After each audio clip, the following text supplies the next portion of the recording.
काहीच नाहीये म्हणजे बापरे, आणि याला याचा आवाज येतोय याचा ग गुलाबाचा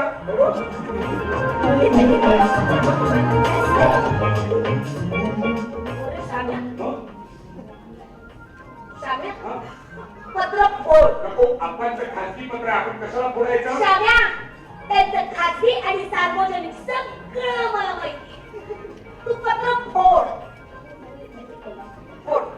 तर काय हे नाटक मी प्रत्यक्ष पाहिलं नाही आहे, पण नंतर त्या नाटकाची CD आली आणि मी तर अक्षरशः पारायण केली होती त्या नाटकाची.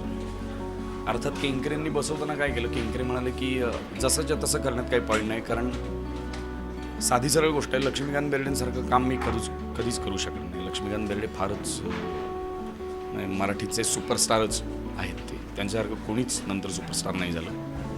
अर्थात अशोक मामा आहेत, पण त्या दोघांव्यतिरिक्त.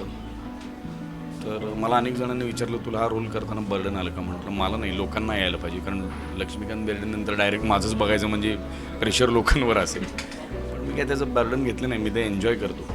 सर्वप्रथम केंकरेंबद्दल मला सांगावंसं वाटतं, त्यांनी मला अक्षरशः टेन्शन लेस केलं. मला खूप इनिशियली मी जेव्हा नाटक स्वीकारलं तेव्हा टेन्शन होतं. लक्ष्मीकांत बेर्डेंचं शांतीचं कार्ट चालू आहे करायचं म्हणजे टास्क आहे, पण फार कम्फर्टेबल केलं केंकरेंनी. अहो कशाला काळजी करताय आई पत्राचा अक्षर बोलते ना आपण त्यांची सुद्धा त्यांनी घाबरत नाही. खरडाकडून सांगितलं बाबा त्यांनी सुद्धा पटाकडे खरडाकडून सांगितलं पटाकडे खरडाकडून सांगितलं पटाकडे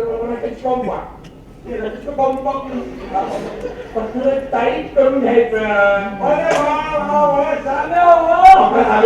मला असं वाटतं ओरिजिनल नाटकात नयनतारांना पत्र मिळायचं आणि नयनतारा पत्र वाचायच्या, आणि ते नाटकात होतं. आणि ओरिजिनल स्क्रिप्टमध्ये असं आहे की श्याम पत्र वाचतो. आम्ही ओरिजिनल स्क्रिप्टमधलं ठेवलं आणि श्याम ते पत्र वाचतो आणि ते सगळं फुलवायचं होतं. ते मला असं वाटतं तो माझ्या दृष्टीने बरा जमलेला भाग आहे.